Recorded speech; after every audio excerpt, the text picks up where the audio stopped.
In the Florida Panhandle, a young passerby discovers a killer's dumping ground. A metal chain may be a link to a victim's final hours. But investigators must first confirm the identity from the charred bones if they ever hope to solve the brutal crime. Jackie! An idyllic backyard in rural Tennessee becomes the backdrop for the unthinkable. Jackie! A little girl disappears in broad daylight. Tell me which one would With every passing hour, police lose hope of ever seeing her alive. This one? But before detectives can prove murder, they must find her body. Some killers choose to hide their victims. And investigators must then rely on forensic examiners to uncover proof of murder. These are just two extraordinary crimes that have made their way into the medical examiner's casebook.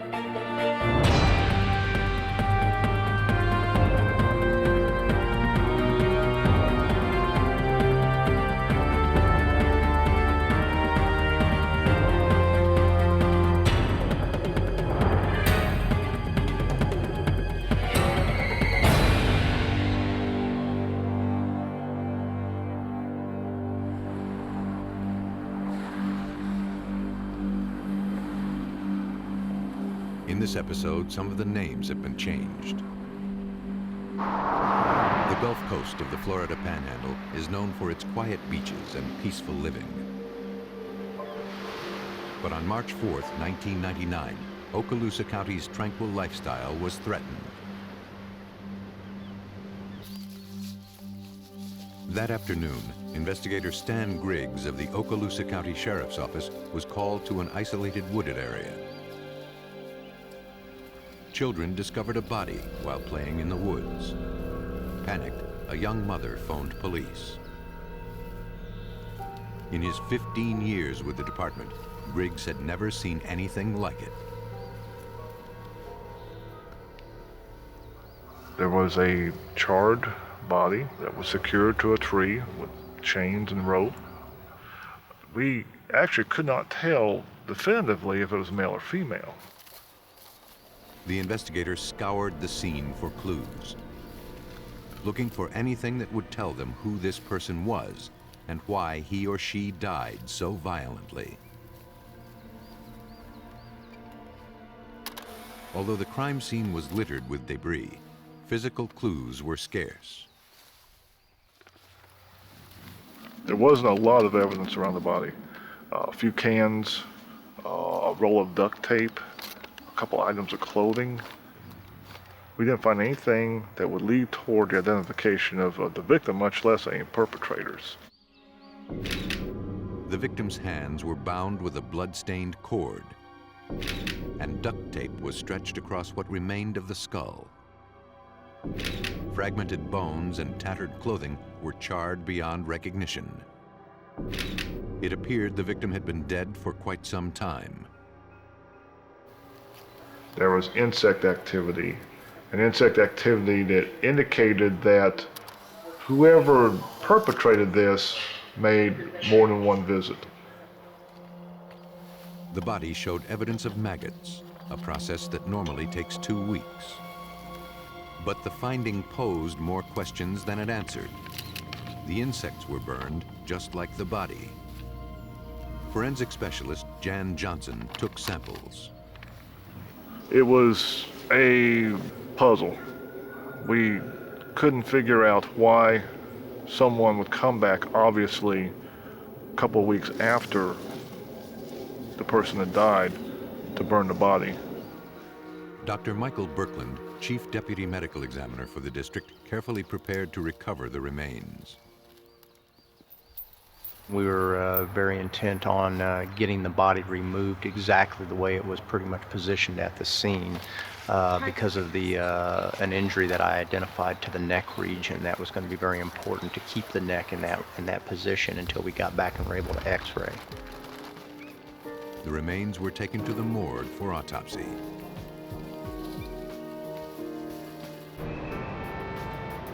Evidence collected at the scene was transferred to the Forensic Science Unit at the Florida Department of Law Enforcement. None of the items found at the crime scene produced anything concrete. authorities were no closer to identifying the victim or the killer.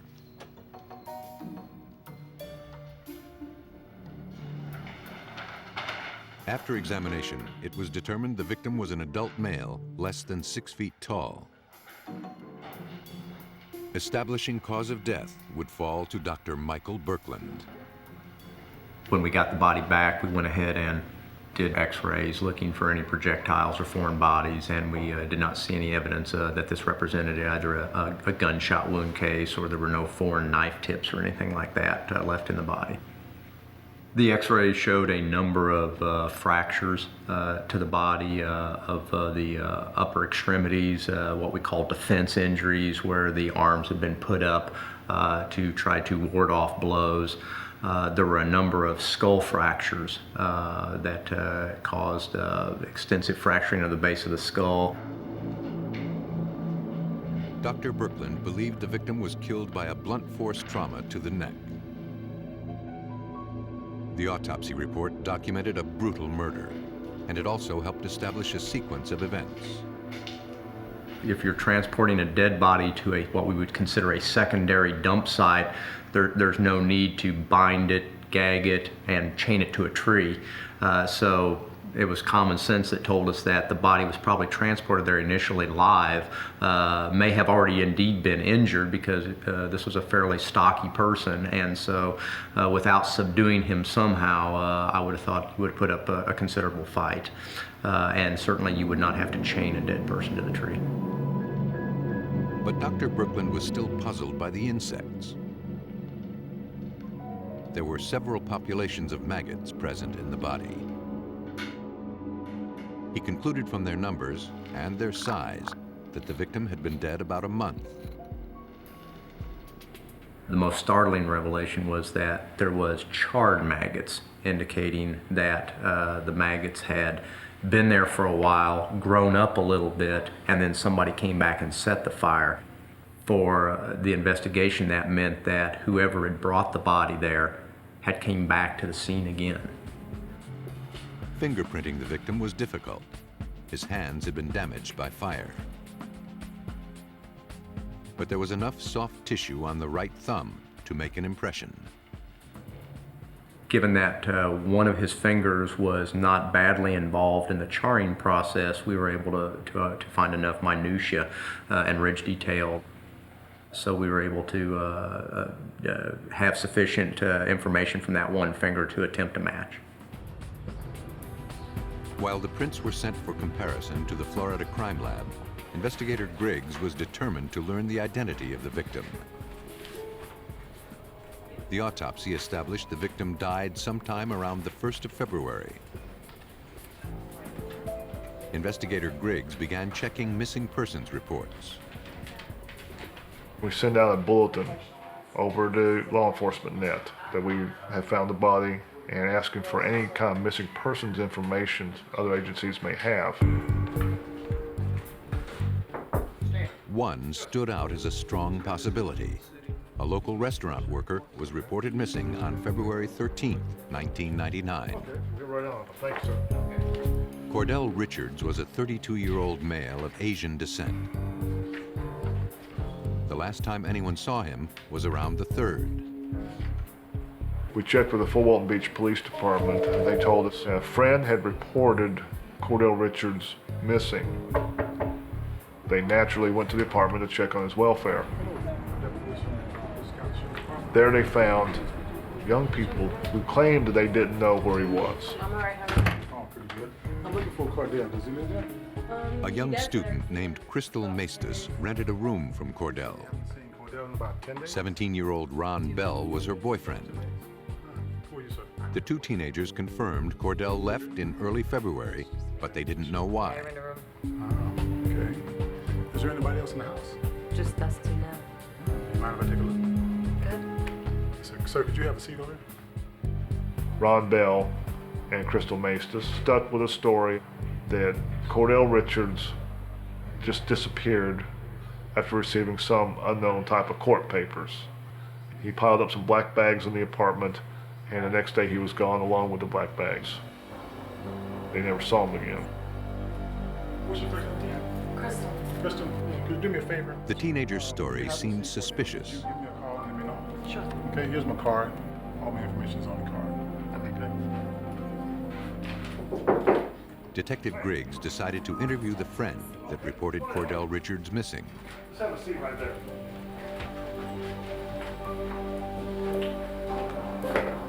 I understand that you're the one that reported Cordel Richards missing. Yes, correct. Okay, you're a friend of his? Yeah, we've known each other for about a year and a half. Okay. According to his friend, Cordel Richards was a good man. So, Grandpa, you look like you're good enough to go play some golf later, huh? He was especially close to his grandparents, spending a lot of time with them since his grandfather had fallen ill. Cordel was divorced with 2 small children. Thank you so much. He worked at 2 jobs in order to support his family. Everybody I talked to about Cordel Richards told me what a responsible person he was, a hard-working person. He worked several jobs, and his bosses always considered him highly reliable. Investigators finally believed they were about to put a name on the victim that had remained anonymous for all these weeks. The name was Cordel Richards.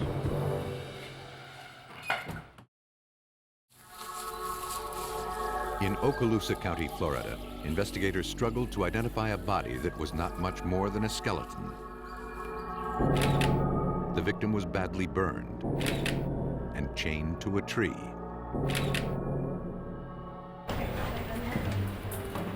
After checking missing persons reports, the sheriff's department uncovered a possible match.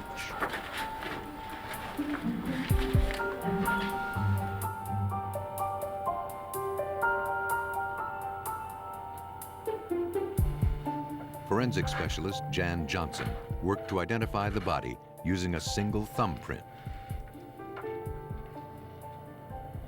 This body was extremely decomposed and burned, and I was very shocked to find that there was still enough friction-rich detail to affect an identification.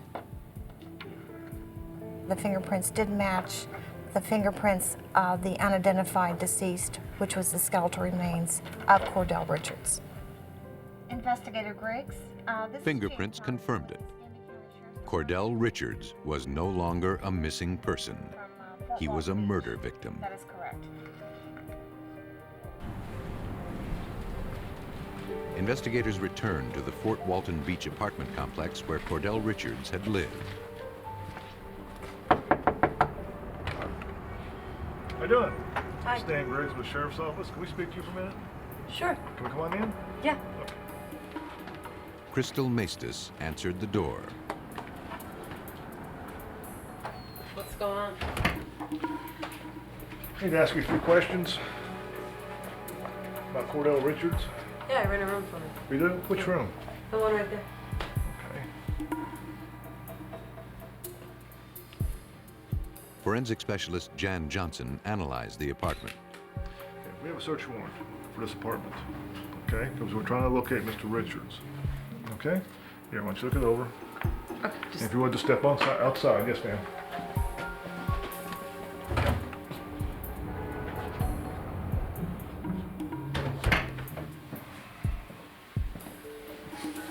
It was sparse, but there were some items left behind that, to me, the average person wouldn't leave behind.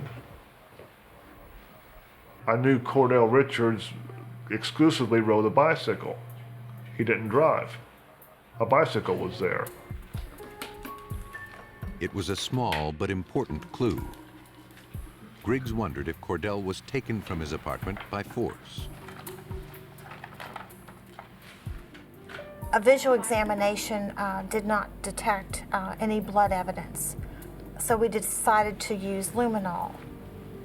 Luminol is a presumptive test which is used on trace amounts of blood or blood that's been cleaned up.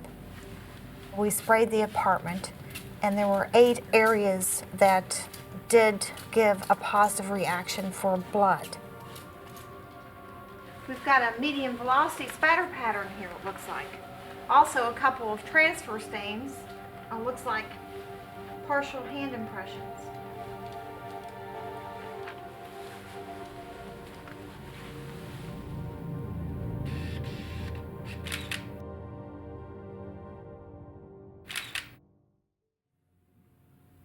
After I documented the blood spatter, I then swabbed those areas, and those swabbings were sent to our laboratory for DNA analysis, and the blood came back as being conclusive as that of Cordel Richards. Back in the lab, Johnson tested her theory of how the spatter got onto the wall. Using blood-soaked sponges and paper targets, she reproduced medium velocity spatter. Medium velocity spatter is 1 millimeter to 3 millimeters in diameter and normally is associated with forceful impacts from blunt force trauma. Okay, thank you. They now had proof Cordel Richards was brutally beaten in his apartment. Hey guys. But in order to find his killer, they needed to find out why. Have you heard of any robberies, home invasions, or burglaries? Detectives checked for reported break-ins in the area. I haven't heard anything like that. There weren't any. In fact, in recent years, there were very few robberies in the neighborhood. I'll ask. Okay, thanks. All right. I didn't know why Cordel Richards was killed. We were looking at possible gambling debts, possible debts like he may have owed. That was a possibility. It didn't seem like he was broken in. It was a haphazard thing. For a second. Yeah. Investigators canvassed the neighborhood near where the body was found. Do you remember anything? One woman recalled seeing an unfamiliar car parked near the woods about a month before. Right. And I noticed two teenagers coming from those woods over there. Okay. And It was a gray hatchback. It had a missing window. like a compact car, and one of the rear windows was punched out or was broken because there was a black trash bag covering it. Okay. The next day, investigators found Ronald Bell and Crystal Maestas as they were about to enter a gray car matching the witness's description.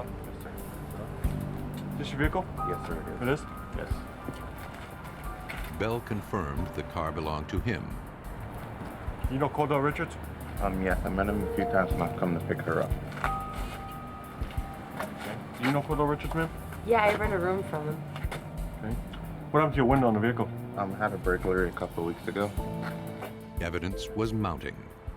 Both teenagers knew Cordel Richards. Bell's car was spotted near the crime scene, and the victim's blood was found on the walls of the apartment Crystal shared with him. I No? don't know where it's at. It was enough to obtain a warrant to search the car.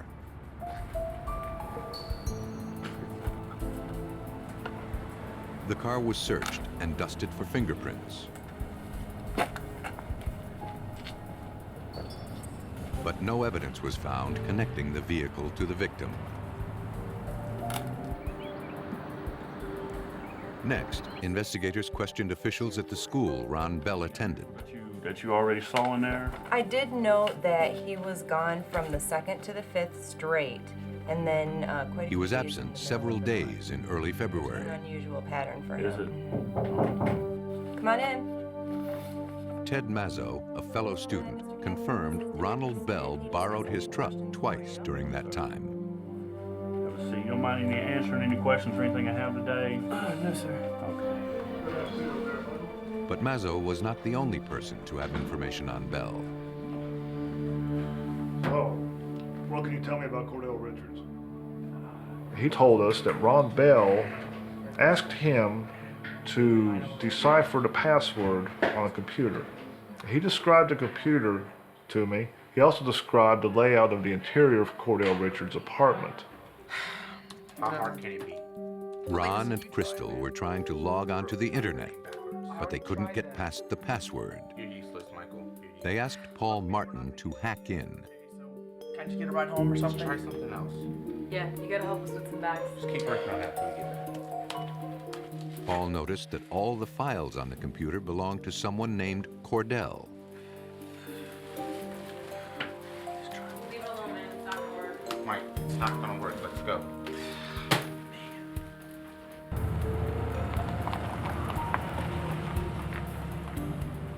He also said that Ron Bell disposed of some property from the apartment and some dumpsters. We searched dumpsters up and down the area, didn't find anything. Of course, by this time it had been a couple months. We just had hopes that maybe something may have fallen out to the side. We did have some fortune where Cordel Richards' identification card was found near a dumpster by some telephone workers. Although there was a wealth of circumstantial evidence, it wasn't enough. Hey, Stan, Yeah, can you hang on a second? Okay, thank you. we gotta leave. Without a witness to tie it all together, they couldn't make a case. Anybody that won't talk to anybody but us. Okay, be right there. Hey, can I call you right back? Okay, thank you. On March 17th, investigator Griggs received a startling message. Someone wanted to talk about the murder anonymously.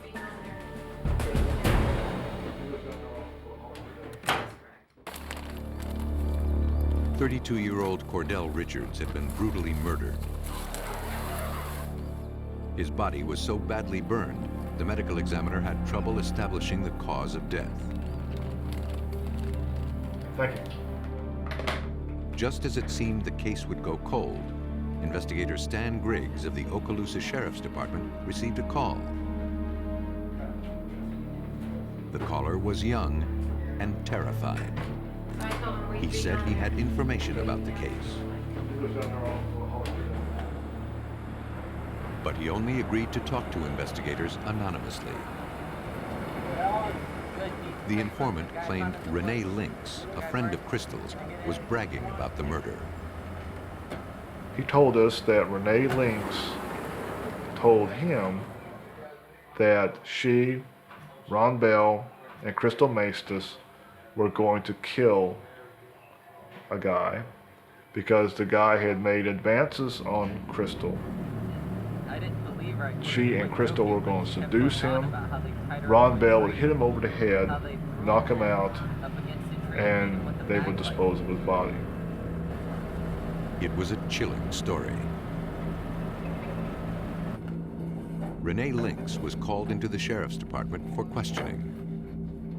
In exchange for a reduced sentence, Rene Linx admitted she helped Ronald Bell and Crystal Maestas abduct Cordel Richards and chain him to a tree in the woods. Tie his hands and being kind of... Despite beating and burning him, Cordel Richards was still alive.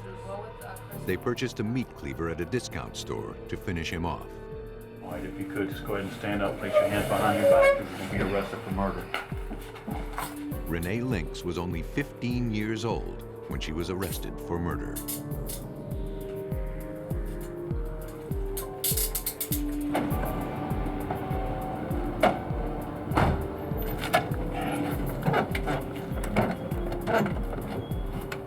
Crystal Maestas and her boyfriend, Ronald Bell, were also arrested. Their fate hung on whether or not investigator Griggs could prove they purchased a meat cleaver at a discount store, as Rene Linx had alleged. This store has better than average surveillance cameras. We've got video of Ron Bell, Crystal Maestas, and Rene Linx not only buying the cleaver, but returning it for a refund. Exactly what I need. I'm gonna have to take that from you. When you see their faces on the video, this was not a bad happenstance that got out of hand. They're laughing on the video. Is that the original tape? Yes, it is. Okay. Is there any possible way you can trace the new owner of the meat cleaver? Well, I have to check the bar. They had records of where 3 cleavers had been returned. One was purchased by a credit card. They checked the inventory numbers and confirmed that that was the cleaver that was in question, the one that was used. Yeah, that one right there. That one. Investigators retrieved the meat cleaver as evidence. Just get it out of here. You sure you haven't used it? In the lab, Jan Johnson analyzed the blade for blood. Ultimately, no blood stains were found. They would have to rely on circumstantial evidence and witness testimony to convict the 3 teenagers who purchased the cleaver. Crystal Maestas gave a very condensed version of the murder of Cordel Richards. Crystal didn't always get along with her landlord. Are you guys deaf or something? I can't even hear myself think in there. Come join us. We saved you a seat. But she also knew Cordel was attracted to her. This made her boyfriend, Ronald Bell, very angry. Is that seat for me? He decided to do something about it. He knocked Cordel unconscious with a blunt object. He was rolled up in a blanket, taken to a place in the western part of our county. He revived. They secured him to a tree. They began beating him with a baseball bat. They take turns hitting him on various parts of his body.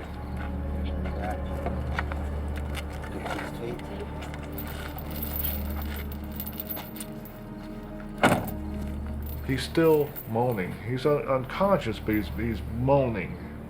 And he's starting to revive again. And it's then that Ron Bell pulls out some cigarette lighter fluid, soaks Cordel Richards with it, and lights him on fire. And they come back the next day. Cordel Richards is still alive. He's moaning for help. They go to a nearby department store, buy a meat cleaver, go out there, and they finish him off.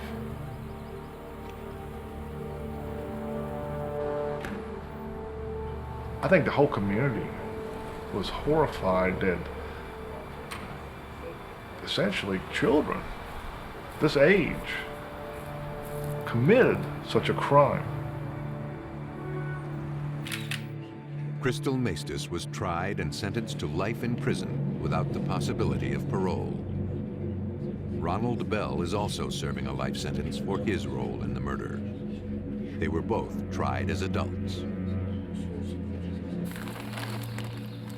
Florida investigators combined science and determination to convict killers who were barely old enough to drive. But in Tennessee, when a child is the victim, a whole community comes together to track down a human predator. Montgomery County, Tennessee is located just 40 miles outside of Nashville. It's a place where life is simple and people feel safe. Jackie! Jackie! But on the afternoon of July 8, 1996, Jeannie Meyer learned the meaning of fear. Jackie! She was running late. Her son had a dental appointment, and her daughter Jackie was in the backyard picking blackberries. Jackie! Jackie! Jeannie's annoyance quickly turned to panic. Her daughter was only 9 years old, and now she was missing. Jackie! Can you describe her to me? She's 9 years old. Okay.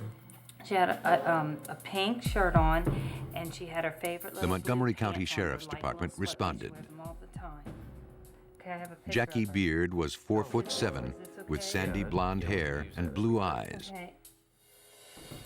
She was wearing a pink shirt and jeans. 50 pounds. I don't know. Okay. Jeannie tried to think of anything unusual that happened lately. I have some other ones, but that's really. She recalled seeing a stranger in the neighborhood. Hey, good kick. He was talking to Jackie and her friends. Around here in the woods or in your playground? Hey, little girl. playing around here. If you just look on the ground, if you see something, All right, where you know, did you drop it over there? about 6 keys Excuse already. me, can I help you? Oh, yes, ma'am. The man identified himself as Tommy Robertson, an undercover police officer. And I lost my keys out here. He said he'd lost his keys somewhere in the neighborhood. To see if I could find them, and I saw you. He wondered if the children had seen them. If they had seen them around anywhere. So your name is what again? Yeah, it's Tommy, ma'am. Tommy Robertson. And I appreciate it if y'all see my keys around here anywhere, just call the police department. Okay. All right? Thank you, ma'am. I appreciate Have a it. good day. Okay. They're her favorite shoes. They're her absolute The Montgomery favorite. County police officer reassured Jeannie, more often than not, missing children come home. We've got several officers right now. In the meantime, they would do everything they could to find little Jackie. All right, then we're going to keep this. After a quick search of personnel records, investigator Billy Batson discovered there was no Tommy Robertson on the force. The optimism police felt now turned to concern, and every available officer was called in to find the missing girl. Jackie! Jackie! In Montgomery County, Tennessee, 9-year-old Jackie Beard was picking blackberries in her backyard. Jackie! 10 minutes later, she disappeared. Jackie!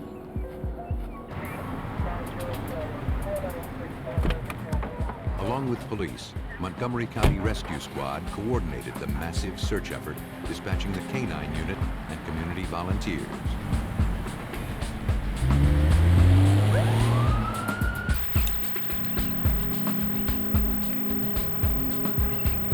They combed the woods, searching for any sign of the missing girl. Billy Batson, an investigator with the Montgomery County Sheriff's Department, tried to remain optimistic. It's a missing child at this point. We have initiated ground searches, including dogs and people who have volunteered to search the area looking for Jackie. Certainly our hopes were high that we would find her and that she would be safe and close to home. Using the Myers house as their starting point, investigators fanned out. They searched the woods for hours. And with each passing hour, it seemed more likely that Jackie had been abducted.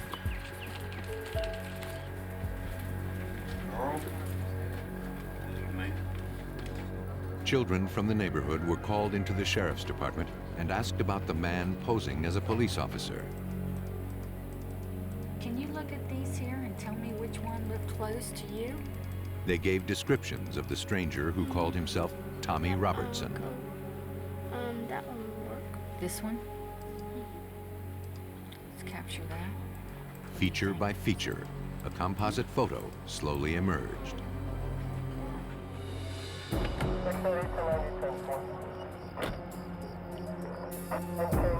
In Jackie's neighborhood, the ground search intensified.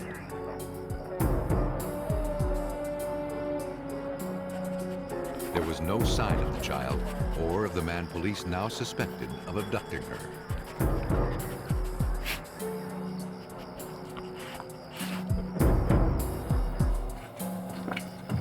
Police went door to door, hoping someone would provide them with any information regarding the little girl's whereabouts. Hi, yes. How you doing? I'm Detective Shock. This is Officer Wood. But nothing turned up.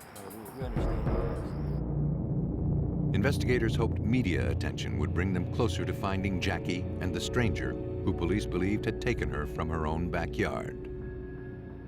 The next day, after this information had been in the newspaper, we started receiving several phone calls about an individual named Glenn Rogers who matched the description that was given in the paper, and that these people were concerned that he at least needed to be checked out. Investigator Batson ran a background check.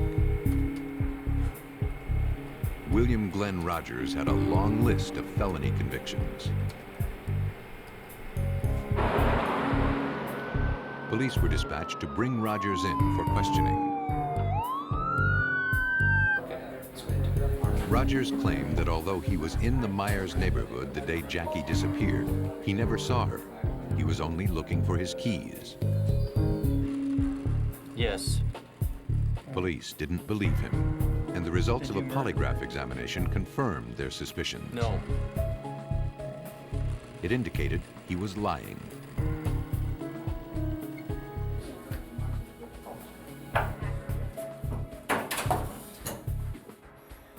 I've been out of work a long time. Then he came up with a much different story. Job that day. He said when he couldn't find his keys, he returned to his car.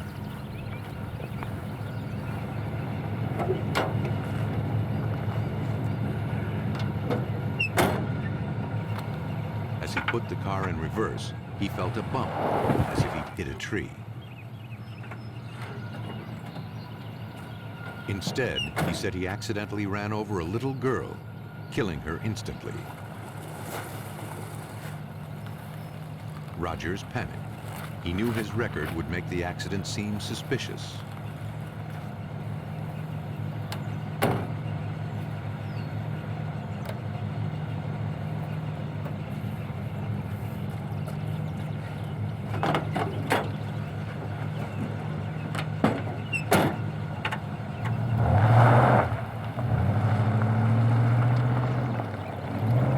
So he didn't know what to do.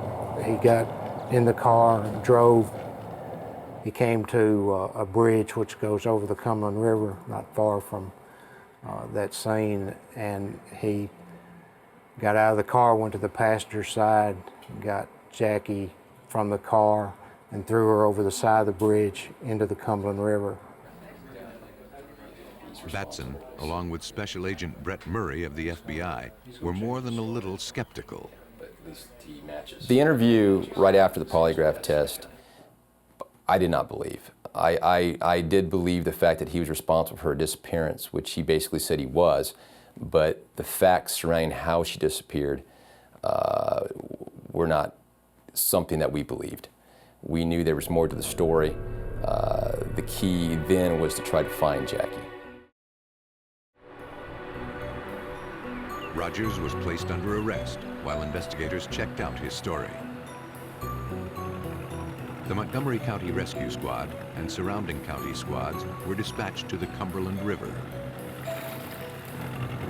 They searched for much-needed physical evidence if they hoped to disprove Rogers' story that Jackie's death was an accident. Glenn Rogers has confessed that he was responsible for Jackie Beard's death, and he said in his statement that he took her body and threw it off the bridge, the Zinc Plant Road that crosses Cumberland River. And at this time we've initiated dragging operations. If in fact that's true, we hope to recover her body. Despite an exhaustive search, investigators came away empty-handed. There was no sign of Jackie. Police headed back to their only hope, the one person who knew where to find her. That man was Glenn Rogers, and this time they were determined to get to the truth.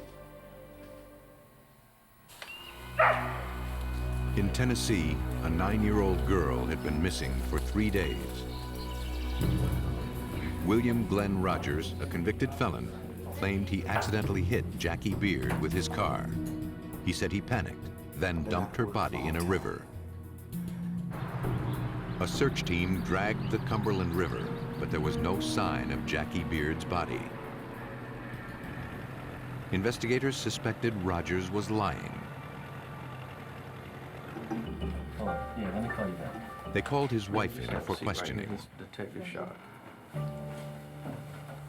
Hi, Mrs. Rogers. She admitted that on the night of July 8th, her husband left the house for several hours. That's correct. He was about 3 hours late, actually. His wife remembered the incident because she was angry. He was so late. Rogers came home late that night.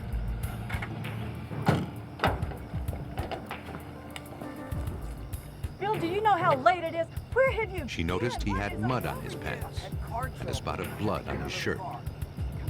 The car was muddy too. Rogers made a vague excuse. He said he'd been walking through the woods. She was waiting for the car to take her grandkids to a school function, so she remembered that. She also indicated that at some point she noticed some small smeared fingerprints on the passenger side of his car on the windshield. Detective Batson was determined to find out how those tiny fingerprints got there and whether they proved Jackie Beard was still alive when Rogers put her in the car. For that, he needed a closer look at the suspect's car. A forensic team searched every inch of the vehicle. For an older car, it was suspiciously clean. Rogers had done a thorough job of detailing his car. So thorough, there wasn't a shred of evidence that Jackie Beard had ever been inside it. If there's anything that you want to Frustrated, tell us about your Batson story, questioned Rogers about the discrepancies between his statement and his wife's. Well, now, you know, I've been thinking about this thing. Now, there is something I forgot about. Rogers quickly changed his story to match hers. Without physical evidence or even a body, the sheriff's department couldn't prove him wrong. 4 months to the day, on November 8th, police in nearby Stewart County received a crucial call. A deer hunter reported seeing human skeletal remains at the Land Between the Lakes Wildlife and Recreation Area. 245 Bravo, 10-4. The call was relayed to investigator Batson. Can you give me a description? The agent in charge down there had heard about this case, and he called me and described to me the clothing that they had found down there, and I knew at that point that it was possibly Jackie. Investigators and canine units converged on the national park, along with agents of the Tennessee Bureau of Investigation. The combined team launched an intensive search to recover the remains. Investigators found a skull. Several strands of sandy blonde hair were still attached. Not far away, they discovered a clump of similar hair.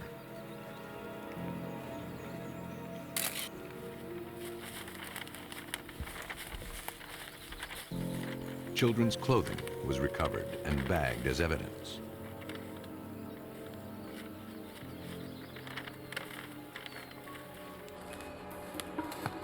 Dr. Murray Marks led a team of anthropologists from the University of Tennessee in a controlled search and recovery effort.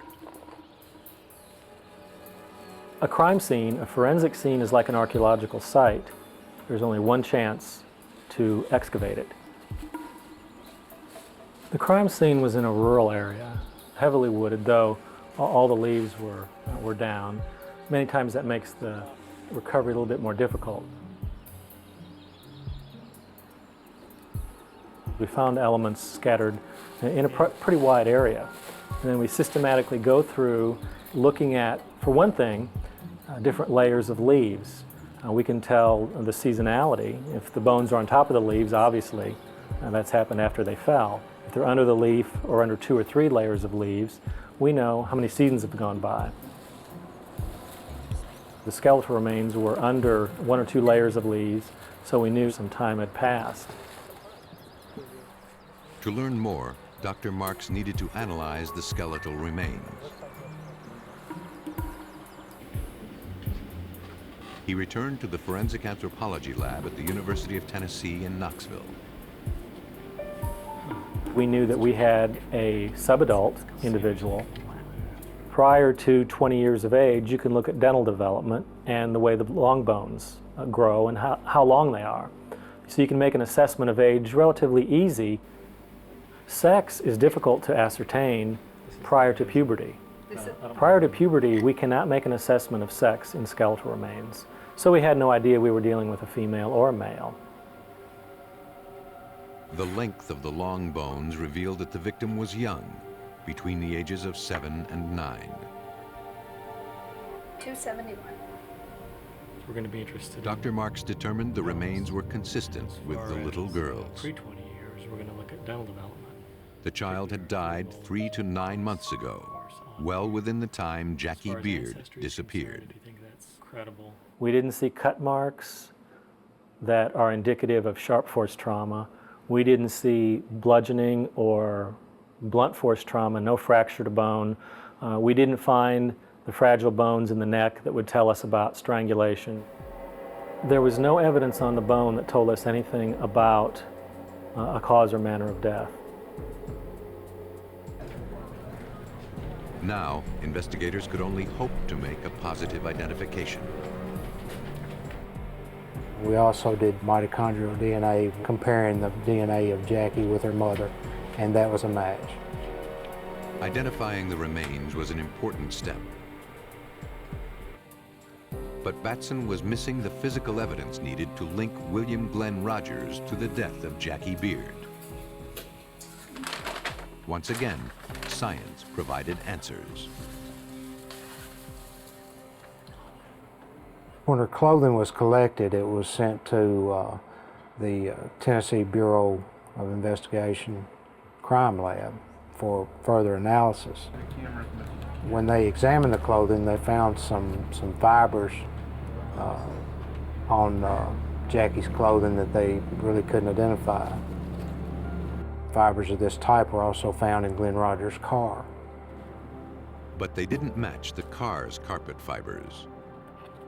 Forensic investigators went back to Rogers' house and collected fibers from his carpet. The carpet fibers matched those on Jackie's clothing. Rogers had tracked the fibers into his car. The match conclusively placed Jackie inside the suspect's car.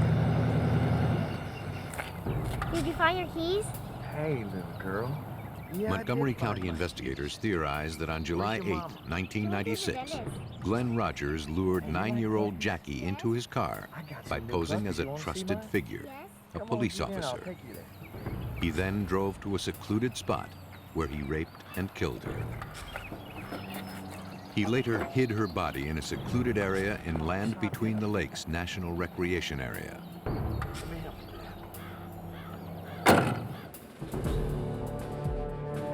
In January of 2000, William Glenn Rogers was convicted of the abduction, rape, and murder of Jackie Beard.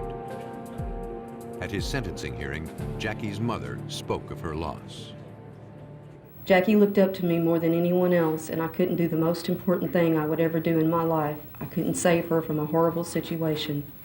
I cannot bring myself to imagine what she must have had to go through. My beautiful baby, scared, taken by force, molested, and then killed by a man she thought was a safe person. William Glenn Rogers was sentenced to death.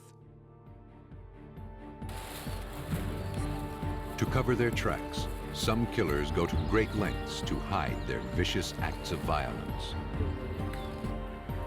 But in the end, most efforts fail. Forensic science can uncover the smallest clue, because even the most determined killer cannot commit the perfect crime.